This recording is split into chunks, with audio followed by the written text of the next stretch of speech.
Hello guys, welcome back to Halloween Horrors here on Beyond the Realms. And you know, this weekend, it's the last weekend right before Halloween, and I got to thinking, man, why not just play like an endless stream of horror films? You know, I went and I brought out a whole stack of films and just figured, you know, hell, we'll just pick out of these, you know, no real rhyme or reason, but just pick some of these films and, you know, just watch them. So that's what we did, and I'm going to go ahead and just show you what we watched yesterday in our little horror movie marathon. First up, we start off with the original Nightmare on Elm Street, which I just showed you in the Must Own Horror Blu-rays video. What can I really say about this? Not a whole lot. Everybody knows this film. It's a classic film. I try to watch at least one Nightmare on Elm Street film during the Halloween season. And, you know, why not go with the original? You can never go wrong with that one. Next up is one I just picked up Friday night at Best Buy for $7.99, and is the original Amityville Horror. Blu-ray quality on this is pretty good. I mean, it's not spectacular, but it's pretty damn good. Now, the film itself, you know, I've always kind of been torn on this. I think it's okay. I don't think it's a great film. I think it's just decent. And I actually like part 2 better than this one. But it still has some creepy moments. The whole thing with the priest and the flies all over and stuff like that, and the Get Out sound, and just some other creepy moments. I mean, it's still a decent film, and it was nice to revisit it because it had been several years probably since I'd watched it. So yeah, Amityville Horror. Next up, had to throw in some Fulci for the Halloween season, and I actually just showed you this in the first Must Own Horror Blu-ray video. Fulci's The Beyond. I just love this film so much. Definitely one of my all-time favorite horror films, one of my favorite Fulci films. And this just has a awesome feeling, you know, watching this at Halloween. You know, it's in New Orleans. And it's not, you know, necessarily around Halloween or fall time or any of that stuff. But it just, you know, it's a Fulci film, and you know, one of his all-time classics, and all the stuff, you know, in this film, it really settles in good with Halloween, and it was really awesome to watch this. Actually, my parents were here this weekend, and this was the very first introduction of Fulci to my parents. This is the first time they'd watched a Fulci film. My dad didn't watch a whole lot of it. What he saw, he liked, though, but my mom watched the whole thing, and she really liked it. It's kind of funny because the part at the end where David Warbeck's shooting all the zombies, and he just keeps shooting them in the chest and in the stomach, and then he'll hit one in the head and see it die. But then on the next zombie, just keeps shooting it in the chest and everything. My mom kept saying, why in the hell does he keep doing that? Why is he not shooting the head? And then Andrew was watching some of that part, and he got in on it. Shoot in the head, shoot in the head. It was a funny moment here in our household. But regardless, you know, my parents never seen a Fulci film, watched this. Mom really liked it a lot, so that's really cool to introduce them to Fulci. After that, we had to take a little break. We took Andrew to a Halloween party. It was really cool, a lot of fun for them. And then when we got home, we went ahead and watched a couple more films, and we started off with what I consider a modern-day classic. I know a lot of people hate it, but there's also a lot that love it, and that is Blair Witch Project. I haven't watched this one in quite a while, and it fits right in with the Halloween season because, you know, it's based at the fall time. It's raining, all the leaves have fallen, it's cold out, you know, there's a chill in the air, and it just really worked watching it this time of year. You know, my parents actually had not watched this film since it very first came out, and it was cool because, you know, they both were just like drawn into the film. Like, I looked at my dad several times, and he's, you know, just mouth agape, just watching it, just totally drawn into it. But they really love seeing it again. You know, Selena and I, of course, love this film.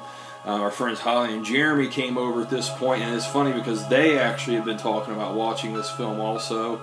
So it was really cool for all of us to sit down and check this out. Just really love it.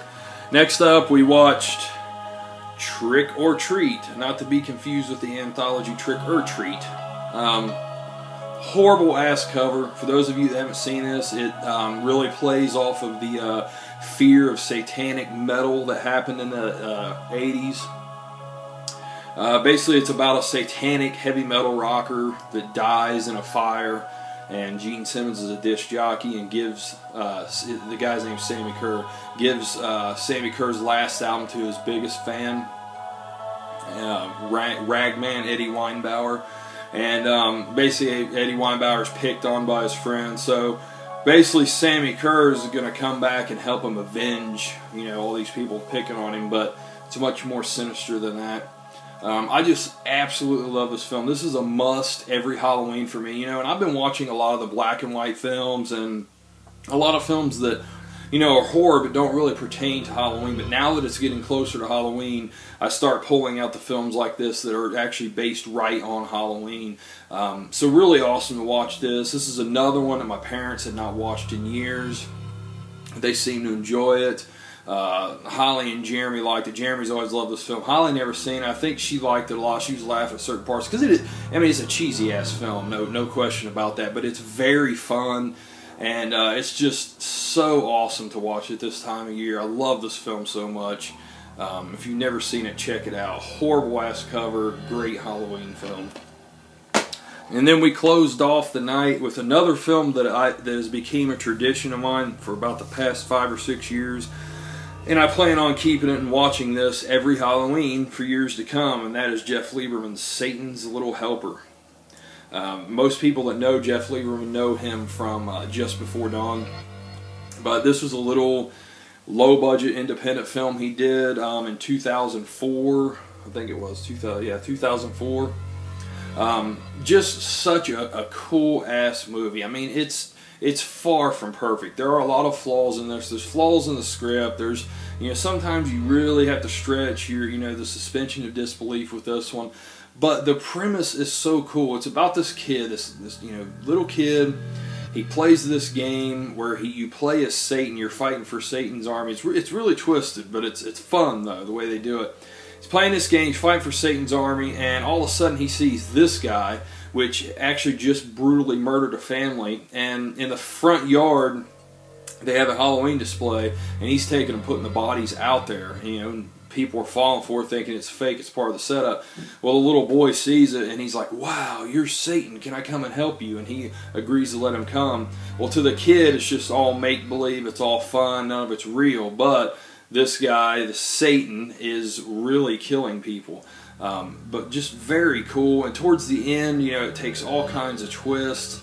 Well, not really twists, but just things that happen with, you know, different masks and stuff like that. That's really cool.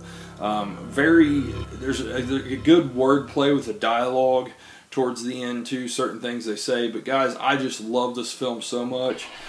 This is one my parents had never seen or never heard of. They both liked it.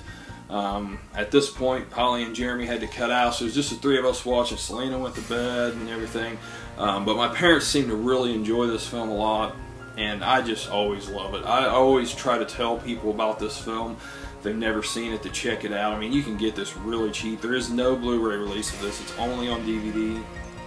And actually, the director, Jeff Lieberman, is going to be at Cinema Wasteland next April. And I've actually met him one time before, but this time I think I'll probably take this DVD and have him sign it. I love Just Before Dawn, but this is definitely my favorite film of his. And one that, you know, if you haven't ever checked this out at Halloween, give it a shot, guys, because it's a fun Halloween film. You know, like I said, go into it, you know, expecting it not to be perfect. It's got a really low budget and everything else, but just a great film to watch this time of year. So yeah, guys, we had a really good Halloween marathon, as you can see. Some great films. It was a fun day watching all of these films back to back. It's just always awesome to do that. It's awesome to do it at any time, but especially at Halloween. So I hope all of you guys are enjoying the Halloween season also and getting a lot of films in. I'm going to try to watch a few more today. And then, you know, coming up, probably right on Halloween, I have a video that is left over from this past summer when Headbanger was in town for the Days of the Dead. Actually, that's Headbanger from Horror's Ball. When he was in town for the Days of the Dead convention, me, him, and our friend Jeremy, we all sat down and talked about what is our favorite Halloween film after the original. And I've held back that video since July, specifically for this time of year. So you can look for that either on Tuesday or maybe on Wednesday right on Halloween, but it will be coming up this week. It's about a 30-minute long discussion. Fun stuff. Hope you guys enjoy it. So everybody take care, and I'll talk to you soon. Later.